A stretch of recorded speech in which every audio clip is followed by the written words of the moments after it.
제가 봉독하겠습니다. 내가 받은 것을 먼저 너희에게 전하였노니 이는 성경대로 그리스도께서 우리 죄를 위하여 죽으시고 장사 지낸 바 되었다가 성경대로 사흘 만에 다시 살아나사 게바에게 보이시고 후에 12 제자에게와 그 후에 500여 형제에게 일시에 보이셨나니 그 중에 지금까지 태반이나 살아있고 어떤 이는 잠들었으며 그 후에 야고보에게 보이셨으며 그 후에 모든 사도에게와 맨 나중에 만삭되지 못하여 난 자 같은 내게도 보이셨느니라. 나는 사도 중에 지극히 작은 자라. 내가 하나님의 교회를 핍박하였으므로 사도라 칭함을 받기에 감당치 못할 자로라. 그러나 나의 나된 것은 하나님의 은혜로 된 것이니 내게 주신 그의 은혜가 헛되지 아니하여 내가 모든 사도보다 더 많이 수고하였으나 내가 아니요 오직 나와 함께 하신 하나님의 은혜로라. 아멘. 바울이 지금 고린도 교회 성도들을 향하여서 복음을 전하고 있습니다. 지금 바울이 복음을 전하고 있는데 그 복음의 내용이 무엇이냐 하면 여기 3절과 4절에 있는 말씀대로 성경대로 예수님께서 우리 죄를 위하여 죽으시고 장사 지낸 바 되었다가 성경대로 3일 만에 다시 살아나신 것이라. 다시 말하면 복음이 무엇이냐? 예수님께서 우리 죄를 위하여 죽으셨다가 부활하신 것을 말합니다. 그런데 이 복음으로 말미암아 우리가 예수님을 믿고 죄사함을 받으며 구원을 받으며 영원한 천국에 들어가게 된다 말씀하셨는데, 근데 문제가 무엇이냐? 과연 예수님이 정말 살아나셨느냐? 죽은 자 가운데서 부활하신 것이 사실이냐 하는 것입니다. 예수님께서 우리 죄 때문에 십자가에 못 박혀 죽으신 것까지는 믿어지는데 문제는 무엇이냐? 부활이 안 믿어진다 하는 것입니다. 왜냐하면 안 봤기 때문에. 부활하신 예수님을 내가 직접 만나보지 못하였기 때문에 믿지 못한다 하는 것입니다. 그런데 오늘 여기 성경에서 말씀하시는 것은 무엇이냐? 부활하신 예수님을 만난 사람들이 많이 있다는 것입니다.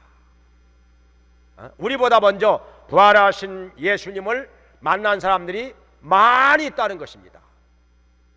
그들의 말을 들어보면은 적어도 우리가 부활하신 예수님을 믿을 수는 있지 않느냐 하는 것입니다. 어떤 모습으로 부활했느냐? 부활해가지고 예수님께서 어떻게 말씀하시고 무슨 일을 하셨느냐? 거기까지는 세세히 모른다 할지라도 적어도 부활하신 예수님을 만난 사람들의 얘기를 들어보면은 예수님이 부활하신 것은 맞다. 부활하신 것은 맞다. 정말 부활하셨구나. 이건 믿을 수 있다는 것입니다. 우리가 요즘에 지금 파리에서 일어난 일 많이 뉴스에서 듣고 있습니다. 프랑스 파리에서 어떤 일이 났죠? 노틀담 대성당이 불이 나가지고 청탑이 무너졌어요. 많이 훼손이 되어 있습니다. 온 세계가 다 안타까워하고 충격을 받았는데 그것이 수리를 다 하려면은 적어도 20년에서 40년까지 걸린다는 것입니다. 수리하는 데만. 왜냐하면은 오랜 시간에 걸쳐서 건물이 지어졌습니다. 무려 850년 전부터 그 성당의 건물이 지어졌다는 것입니다. 그래가지고 거의 200년에 걸쳐서 지어진 것인데 불이 나니까 이거 순식간에 많이 타고 많이 무너졌습니다. 그것을 복구하는데 그 계획을 세우는 데만 1년 반 걸린답니다. 그리고 복구하는데 20년에서 40년이 걸린다는데, 그런데 그 노틀담 성당이 과연 파리에 있는 것이냐? 가본 사람이 많이 있지요. 가본 사람은 그 성당을 봤어요. 들어가 봤지요. 이것저것 만져보기도 하고, 그러니까 확실히 있다고 말하는 것입니다. 그것뿐이겠습니까? 파리에 가면은 또 에펠탑이 있잖아요. 유명한 에펠탑. 거기에 올라가본 사람들 있지요. 엘리베이터 타고 올라가본 사람들, 거기에 올라가서 파리 시내를 내려다보고 구경한 사람들 있죠. 또 그것만 있는 것이 아니라 베르사유 궁전도 있죠. 또 화가들이 그림을 그리는 또 몽마르트 언덕도 있죠. 그 밖에 또 샹젤리제 거리도 있죠. 가본 사람은 안다 이거죠. 그런데 우리는 거기 가보지는 않았을지라도 가본 사람들의 여러 사람의 말을 들어보면은 그게 있기는 있는 거구나. 적어도 그 정도는 알 수 있다 이거죠. 있기는 있다. 분명하게 어떻게 생겼는지, 어떤 모습인지 정확하게 알지는 못하지만은, 본 사람만큼은 알지 못하지만은 적어도 가본 사람들의 얘기를 들어보면 그게 있기는 있는 거구나. 노틀담 대성당이 있어, 에펠탑이 있어, 몽마르트 언덕이 있어, 안다는 것이죠. 이와 마찬가지로 부활하신 예수님을 우리가 아직 만나보지는 못했다 할지라도 만나본 사람들의 얘기를 들어보면은 예수님이 부활하신 것이 맞기는 맞구나, 그게 사실이구나, 그건 믿을 수 있다는 것입니다. 그러면은 여기 부활하신 주님을 만난 사람들 여러 사람이 소개가 되고 있는데, 자, 그 사람들이 도대체 어떤 사람들인지, 어떻게 만났는지 이걸 말씀을 통해서 한번 생각을 해보도록 하겠습니다. 여기 5절에 말씀하시기를, 자, 부활하신 예수님이 부활하셔가지고 먼저 게바에게 나타나시고 그랬습니다. 게바가 누구냐? 베드로죠.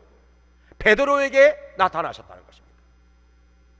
그런데 여기 성경의 다른 복음서에는 그 사실이 기록이 안 되어 있는데, 누가복음 24장 34절에 보면은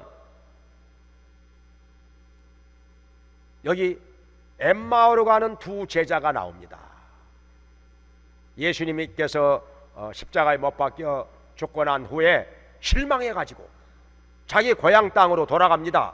터덜터덜 힘없이 돌아가고 있는데 부활하신 예수님이 나타나서 말씀으로 그들을 깨우쳐 주십니다.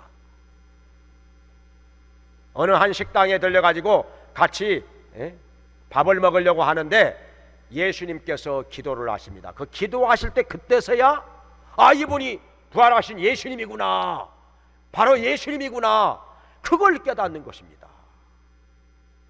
참 사람들이 둔하기는 둔하지요.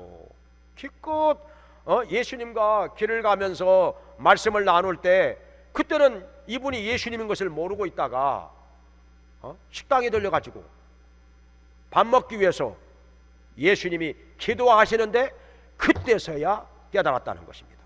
야, 우리 이거 안 되겠다. 근데 예수님은 연기처럼 사라져버리고 우리 어떻게 할 것이냐? 예루살렘으로 돌아가자. 그래가지고 발걸음을 돌이켜서 예루살렘으로 다시 돌아왔는데 예수님의 제자들이 거기에 모여 있었습니다. 모여가지고 이런저런 얘기하는데 거기서 하는 얘기가 예수님이 부활하셔가지고 베드로에게 나타나셨다는 것입니다. 게바에게 나타나셨다는 거예요. 그제서야 이 엠마오의 두 제자들도 우리도 엠마오로 가는 도중에 예수님이 나타나가지고 우리에게 말씀으로 이것저것 깨우쳐 주셨다, 부활하신 예수님 만나노라, 이렇게 증언을 하는 것입니다. 그래서 여기 바로 베드로에게 나타나셨다, 베드로에게 나타나셨다 하는 것입니다. 베드로가 예수님을 만났습니다. 부활하신 예수님을 만나고 나서 그가 오순절날 예루살렘에 모여든 그 수많은 군중들을 향하여서 설교를 하면서 부활하신 예수님을 증거합니다. 얼마나 능력 있게, 얼마나 확실하게, 얼마나 뜨겁게 증거하는지 베드로가 전하는 말씀을 듣고서 그날에 3,000명이 회개하고 예수님을 영접했습니다. 그리고 침례를 받았습니다. 할렐루야. 엄청난 역사가 베드로를 통해서 일어났던 것입니다. 베드로가 부활하신 예수님을 만났기 때문에 그렇게 확실하게, 담대하게, 능력 있게 증거한 것입니다. 그리고 또 있습니다. 여기 보니까 12제자에게 나타나셨다고 했습니다. 예수님의 12제자들. 지금 엠마오로 가던 두 제자가 부활하신 예수님을 만나고 나서 예루살렘에 돌아왔다고 했죠. 돌아와가지고 만났다 증거하는데, 또 게바에게도 나타났다. 아, 진짜냐? 예수님이 어떤 모습이더냐? 궁금해가지고 이 사람 저 사람 물어보고 있는데, 바로 그때 부활하신 예수님이 호련히 그 가운데 나타나셔서 너에게 평강이 있을지어다. 이분이 도대체 예수님 맞아? 혹시 유령 아니요? 정말 영으로 나타나신 거야? 아니면 육체로 나타나신 거야? 만져보기 전엔 모르겠는데, 그러고 있을 즈음에 예수님 말씀하십니다. 너에게 무슨 먹을 것이 있느냐 하니까 그들이 먹다만 구운 생선 한 토막을 드리니까 그것을 그 앞에서 맛있게 잡수셨습니다. 구운 생선 한 토막을 맛있게 잡수셨습니다. 무엇을 의미하지요? 영으로 부활하신 것이 아니라 육체로 부활하셨다는 거예요. 그때 예수님 말씀하시죠. 영은 살과 뼈가 없으되 나는 있느니라. 나는 살과 뼈가 있는 육체로 부활하였다고 분명히 말씀하고 계시는 것입니다. 12제자에게 나타나셨어요. 그것도 한 번만 나타나신 것이 아니라 처음에는 도마가 없을 때 나타나셨어요. 그 다음에는 도마랑 있을 때 나타나셨어요. 그리고 세 번째는 갈릴리 호수에서 물고기 잡고 있는 제자들에게 또 나타나셨습니다. 그래가지고 제자들과 함께 식사도 하시고, 숯불에다가 생선을 구워가지고 함께 먹고, 또 떡도 함께 먹고, 특별히 거기서는 베드로하고 아주 중요한 대화를 나누셨죠. 내가 나를 사랑하느냐? 시몬아, 내가 나를 사랑하느냐? 내가 주를 사랑하는 줄을 주께서 아시나이다. 내 어린 양을 치라. 이렇게 말씀하셨죠. 그러니까 12제자에게 예수님께서 여러 차례 부활하신 모습으로 나타나셨다는 것입니다. 그들과 대화 나누시고, 구운 생선도 그 앞에서 잡수시고, 육체로 부활하신 것을 증거하셨다는 것입니다. 또 제자들과 함께 갈릴리 호숫가에서는 숯불에다가 떡을 구워서 함께 먹고, 생선도 구워가지고 거기서 함께 먹고, 그러니 이건 분명한 사실이다. 분명한 사실이다. 그러니까 제자들이 증거하지요. 우리 예수님이 부활하셨는데 부활하신 예수님을 우리 봤다. 또 그 말씀 들었다. 함께 음식도 먹었다. 만져보기도 했다. 이러는데 누가 이걸 부정하겠습니까? 누가 이걸 부정하겠어요? 만약에 둘 중에 하나입니다.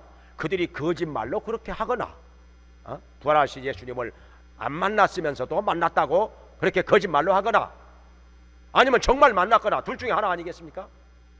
근데 만약에 그들이 부활하신 예수님을 만나지 못했다면 목숨을 걸고 예수님이 부활하셨노라고 그렇게 증거하다가 순교를 당하겠습니까? 목숨 걸고 증거하겠습니까? 거짓말을 위해서 목숨을 걸고 증거할 사람 누가 있겠습니까? 그게 거짓말을 하면은 누가 거기다가 목숨을 걸겠습니까? 아무도 없습니다. 그게 사실이기 때문에, 예수님이 부활하신 것이 분명한 사실이기 때문에 그것을 증거하기 위해서 자기의 목숨을 걸고 일생을 쏟아 부었던 것입니다. 열두 제자가 다 그렇게 순교를 당한 거 아니겠습니까? 사실이기 때문에. 그리고 또 여기에 나와 있습니다.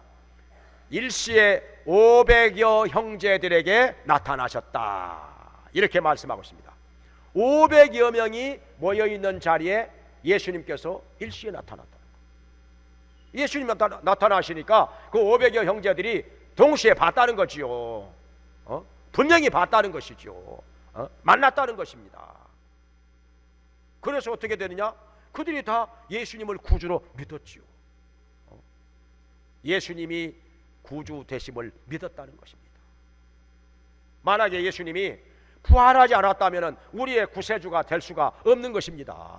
그냥 죽고 말았다, 그걸로 끝났다, 그러면 구세주가 아닌 것입니다.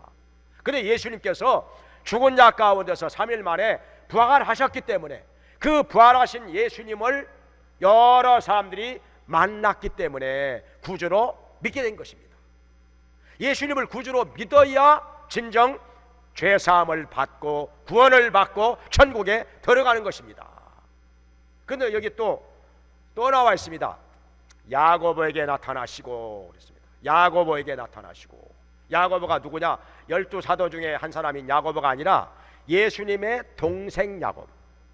동생. 왜 이 동생 야고보에 대해서 특별히 이렇게 말씀하시는 거 아니? 이 여기에 나오는 야고보가 원래 예수님을 안 믿었습니다. 동생인데도 안 믿었어요. 뭐라고 하는 거 아니? 형님, 그렇게 형님, 세상에 나타나기 원하시거든 여기 갈릴리 호숫가에서만 왔다 갔다 하실 것이 아니라 저 사람들이 많이 모이는 예루살렘으로 가셔야지요. 그러니까 무슨 생각을 했는 거 아니? 예수님이 유명해져 가지고, 요즘에 그렇잖아요. 유명해지고 나면 일단 돈도 많이 벌고, 유명해지고 나면요 뭐 출마해 가지고 뭐 쉽게 당선도 되고 그러잖아요. 연예인이 국회의원 나와 가지고 쉽게 당선되는 거 많이 보셨잖아요. 그러니까 예수님이 여기 사람도 별로 많지 않은 갈릴리 호숫가에서만 왔다 갔다 배 타고 왔다 갔다 이러는 것이 그게 못마땅했던 거예요. 야고보는 그래가지고 사람들에게 유명해지려면은 예루살렘으로 가셔야지 왜 여기서만 자꾸 왔다 갔다 하십니까? 야고보가 그랬다니까요. 그리고 또 무슨 일도 있었는 거 아니? 사람들이요 예수님을 가지고 미쳤다 그렇게 소문이 났어요. 미쳤다고 소문이 났어요. 예수님께서 하나님 말씀을 전하시는데 뭐라고 하시는 거 아니? 내가 하늘로부터 왔느니라, 내가 하나님의 아들이라 하니까 믿는 사람들이야 믿지만은 안 믿는 사람들이 볼 때는 좀 미쳤다 이거 저거 미쳤다, 말도 안 되는 소리다 이거. 그리고 예수님께서 많은 기적들을 행하셨는데 병든 자들이 낫고 귀신이 떠나가고 심지어 죽은 자가 살아나기도 하고 그랬는데, 근데 사람들은요 믿는 사람들도 있었지만은 믿지 않는 사람들은 예수님을 미쳤다 그렇게 말을 했다는 것입니다. 그 말을 듣고서 야고보가 어떻게, 야고보랑 동생들이랑 예수님 잡으러 가자, 미쳤다고 하는데 잡으러 가자, 이거 지금 저렇게 미쳐가지고 저렇게 돌아다니게 놔두면 안 되잖아, 잡아와야지 이랬다는 거예요 이게. 그러니까 안 믿어도 그냥 철저하게 안 믿었다는 거예요 야고보가. 그런데 이런 야고보에게 부활하신 예수님이 나타나시니까 야고보가 어떻게 되느냐? 예수님을 구주로 믿었어요. 믿을 뿐 아니라 예루살렘 교회의 지도자가 됩니다. 강력한 지도자가 됩니다. 야고보서, 성경에 나오는 야고보서를 기록합니다. 여기 바로 예수님의 동생 야고보가. 그리고 사도행전 15장에 보면은 어떤 문제가 있어가지고 예루살렘에 총회가 열립니다. 사도들 다 모이고 제자들 많이 모여가지고 그 문제를 가지고 토론하는데 야고보가 한마디 하면 그게 결론이 됩니다. 야고보가요 얼마나 그 말이 권위가 있는 거 아니? 야고보가 여기 야고보 장로가 한마디 하면요 그게 결론이 돼요. 그만큼 권위가 있었다는 거예요. 권위가요 그냥 목에다 힘만 준다고 권위가 생길까요? 권위가 그냥 뭐 아무렇게나 해서 생기는 겁니까? 그동안에 신뢰감을 쌓아왔기 때문에 야고보가 만약에 실없는 말이나 하고 그냥 뭐 말도 안 되는 소리나 하고 막 억지 주장이나 하고 그랬다면은 그런 권위가 생겼을까요?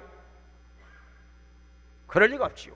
근데 야고보가요 한마디 했다 하면은 그게 곧 진리가 돼버리는 거예요.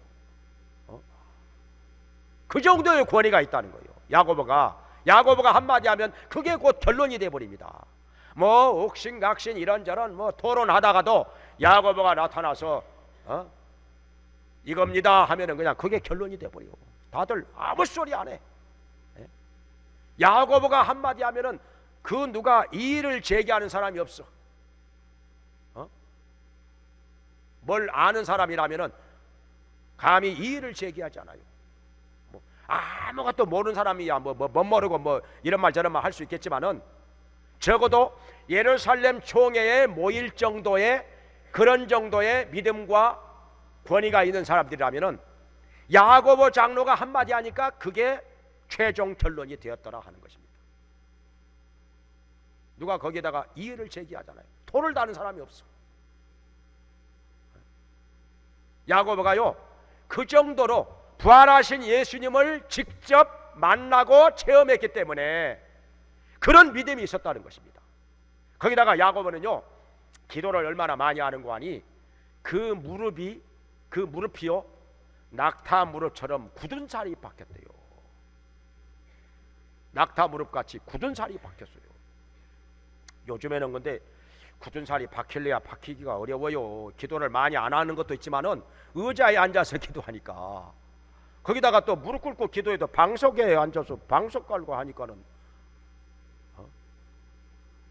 저도 그래요. 방석 깔고 기도하니까 이거 뭐 무릎에 굳은 살이 안 박히겠어요.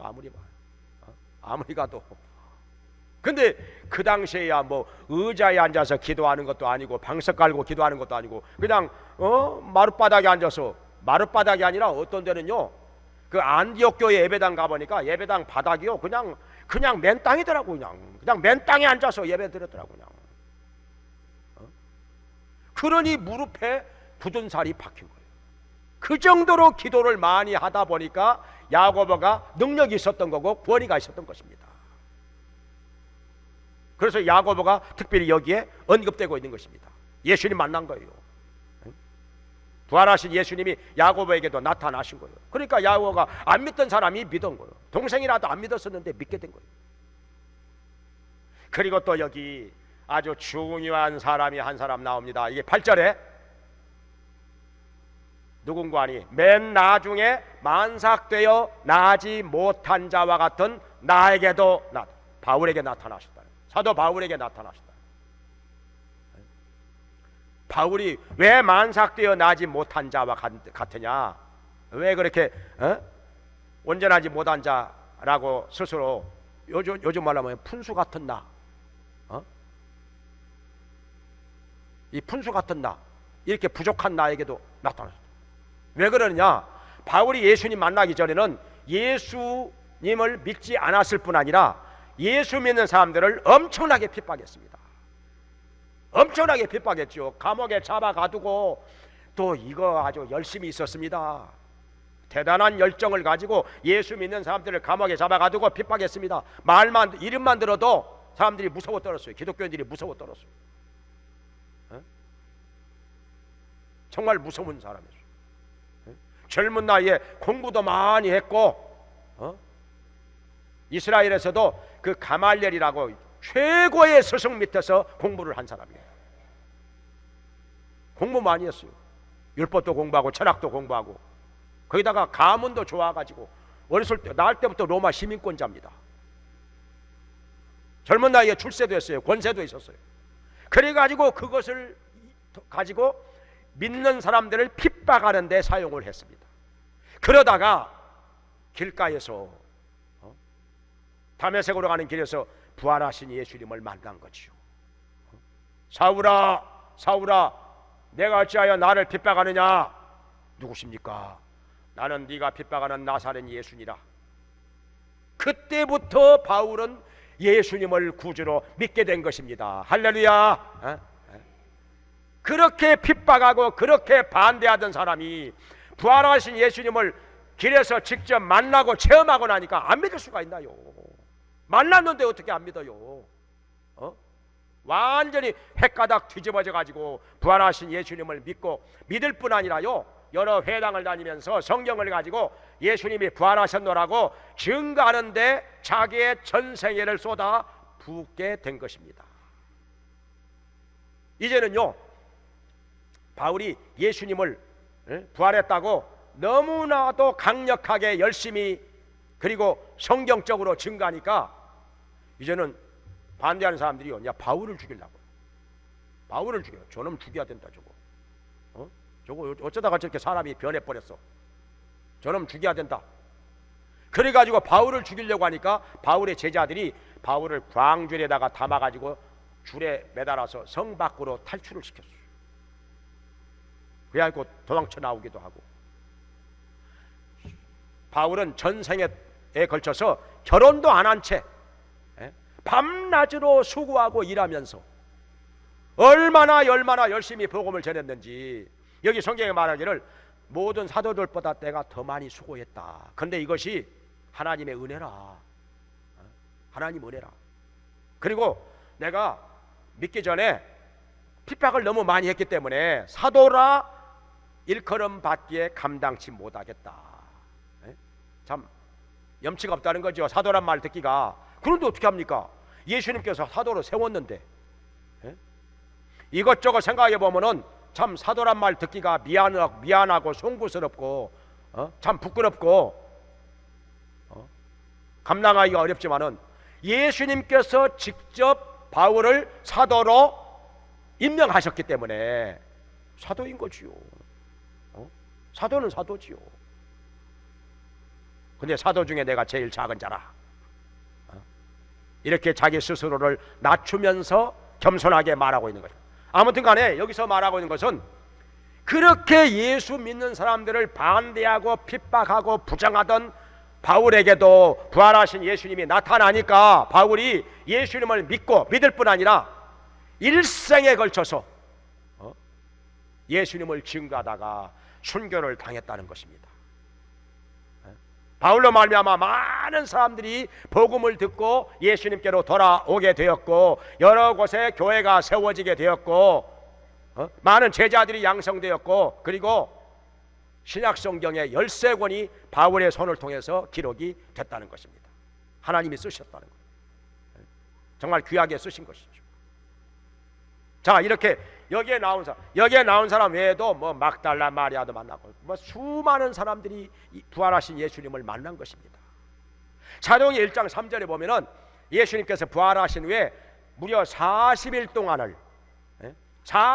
동안을 여기저기 여러 군데 다니면서 많은 사람들에게 나타나 보이셨다는 거예요. 그리고 하나님 나라의 일을 말씀하셨다는 것입니다. 그러니 증인들은 차고도 넘칩니다. 부활하신 예수님을 직접 만나고 체험한 사람들, 증인들이 너무너무 많아 차고도 넘칩니다. 그들의 얘기를 듣고서 어찌 우리가 안 믿겠느냐 이거예요. 어찌 안 믿겠냐. 근데요, 그러면 옛날에 그렇게 부활하신 예수님을 만난 사람들만 많이 있는 것으로 끝났느냐, 그걸로 끝이냐, 더 이상 없느냐? 그게 아니라 그것만 가지고는 혹시 부족할는지 모릅니다. 근데 오늘날에도 부활하신 예수님을 만난 사람들이 엄청나게 많습니다. 전 세계 각처에 너무너무 많이 있습니다. 예수님 만난 사람들이 얼마나 많은지, 저도 그 중에 한 사람 아닙니까? 예수 믿는 사람들을 얼마나 많이 핍박하고 하나님 없다고 부정하고 믿는 사람들 쫓아다니면서 핍박을 했죠. 시간 낭비하지 말고 그런 데서 시간 허비하지 말고 내 주관 가지고 올바르게 살다가 죽으면 끝나, 그런 거 믿지 마, 다 거짓말이요. 그러던 사람이 부활하신 예수님을 만나고 체험하고 나서 이렇게 목사가 되지 않았습니까? 이렇게 부활하신 예수님을 증거하고 있지 않습니까? 할렐루야.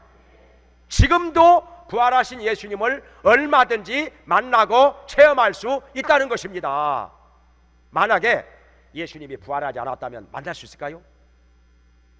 예수님이 부활하지 않으셨다면 우리가 만날 수 있을까요?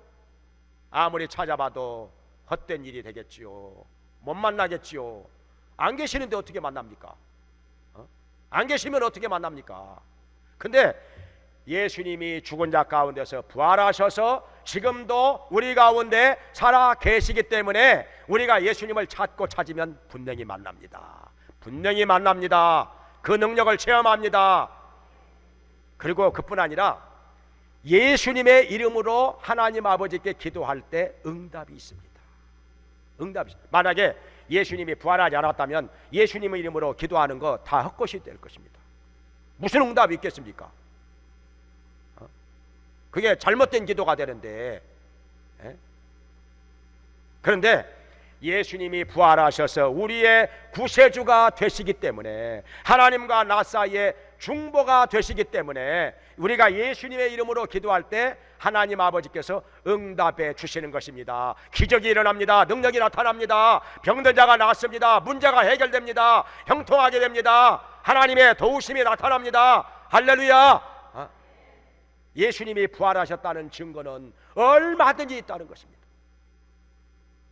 여기 히브리서 13장 8절에 말씀하시기를 예수 그리스도는 어제나 오늘이나 영원토록 동일하시느니라. 어제나 오늘이나 영원토록 똑같다는 거예요.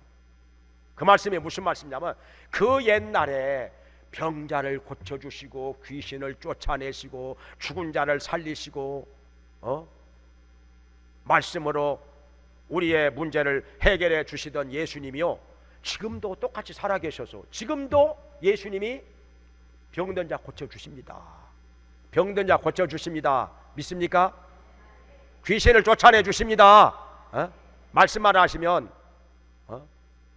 오늘 새벽에도 말씀을 전했지만은 막달라 마리아는요 7 귀신이 들렸어요. 7 귀신, 귀신이 7이나 들어가가지고, 그래도 예수님께서 그 귀신을 쫓아내 주셨어요.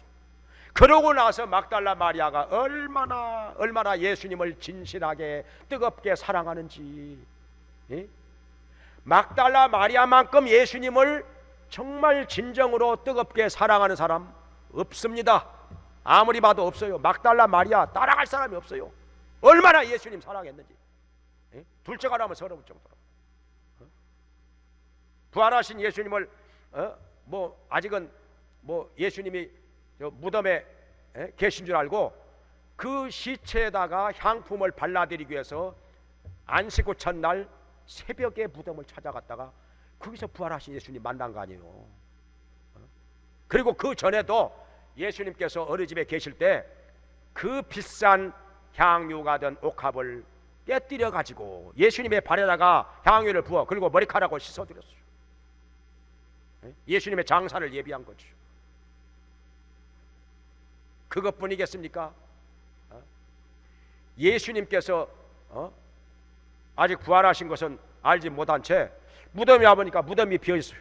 무덤이 비어있어. 근데 어떤 사람이 흰옷을 입고 서 있으니까 그게 천사인 것도 모르고 우리 예수님 시체 당신이 가져갔으면 저한테 주세요. 제가 가져갈 테니까.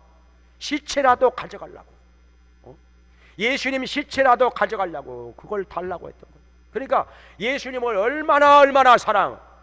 제자들은요 예수님 버리고 다 도망갔어요. 지금 다 도망갔어요. 무서워가지고 자기도 죽을까 봐서 다 도망갔어요. 문 걸어 잠그고 지금 벌벌 떨고 있어요. 근데 여기 막달라 마리아는 예수님 시체라도 달라는 거예요. 당신이 가져갔으면.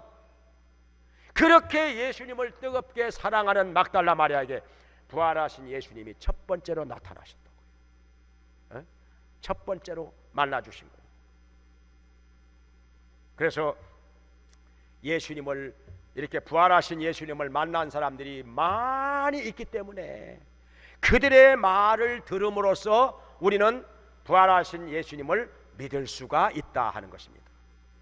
말만 듣고 믿는 것이 아니라 지금도 우리가 부활하신 예수님을 얼마든지 찾아서 만날 수가 있고 그 능력을 체험할 수가 있고 병을 고침받을 수가 있고 우리의 문제를 해결받을 수가 있고 도우심을 받을 수가 있고 기적을 체험할 수가 있다는 것입니다. 그러니 이렇게 부활하신 예수님이 우리 가운데 지금도 살아계시고 지금도 역사하고 계시는데 우리가 어찌 못 믿겠습니까? 내가 만나지 못했다고 무조건 부인하겠습니까? 체험하지 못했다고 해서 무조건 부인하겠습니까? 다른 사람이 체험한 것은, 다른 사람들이 만난 것은 다 헛것이라는 얘기입니까? 그건 잘못된 생각이지요. 잘못된 생각이지요. 내가 아까 말했지만 내가 프랑스 파리에, 자기가 프랑스 파리에 가서 에펠탑 안 받고 노틀담 대성당 안 가봤다고 해서 없다고 하겠습니까? 내가 직접 보지 못했다고 해서 없다고 하겠습니까? 아이, 그런 거 없어. 당신 헛것 보고 왔구만.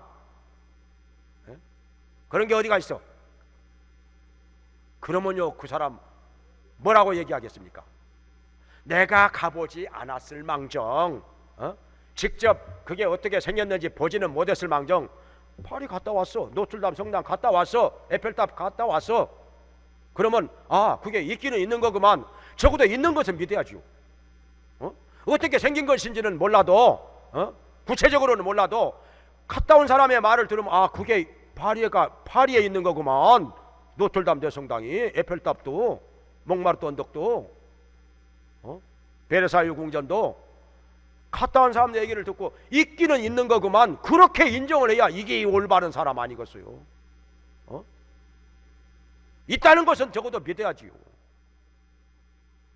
이렇게 해서 부활하신 예수님을 만난 이 많은 사람들의 말씀을 들으면서, 그들의 체험담을 들으면서 우리도 부활하신 예수님이 지금도 살아 계신 것을 믿고, 더 나아가서는 부활하신 예수님을 직접 만나고 영접하고 체험하면서 부활의 증인으로 살기를 주님의 이름으로 축원합니다. 기도하겠습니다.